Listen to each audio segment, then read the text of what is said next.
елде өте сыйлы болған кісілер. Сол немере туысымыздың 8 баласы бірдей шетінеген кезде бүкіл ағайын ел болып, ауыл болып, енді бала бола қоймас деп жерге қаратпайық, жылатпайық деп елдік дегеннің бір тамаша, сүтте ұйыған, ағайындық дегеннің ғажап бір-бірінсіз бір тәуір шайын шәлмейтін кезі ғой.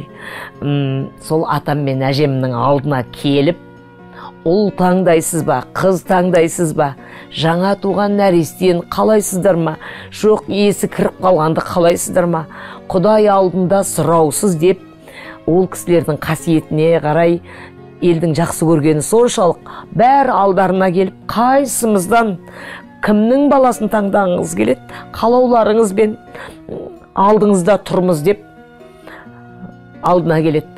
Сонда атам мен әжем марқұм сол құдайсын жасап, тамақтарын ішіп, қолдары ашық адам еді, дастархандары тоқ адамдар еді.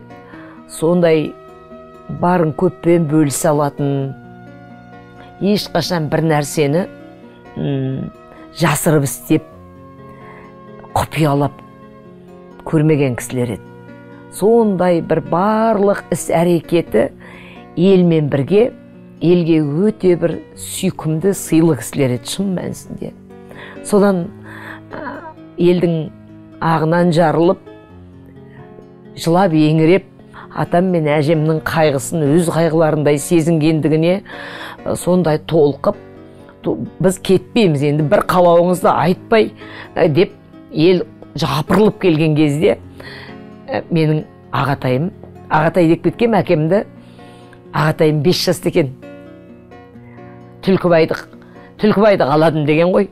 Сосын жас үлкен атам мен әжемнен де жас үлкен сол кездегі ақсақалдар, елдік сөз айта алатын, рухы мықты, ол кезде үлкендер көп еді ғой. Сол кісілер әлеке, дәмке, 5 жастағы бала бұл қулықтың бәрін біліп алған, өзінің әке-шешесін біліп қойған.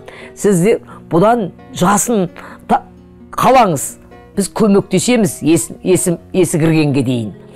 Бұл есі біліп алған, ертең қулық жасайды ғой өзінің әкесі мен шешесіне деген кезде, анау өте адал адамдар ғой, марқұмдар. Жоқ, осы Түлкібайымның маған жаратылысын айт деген ғой.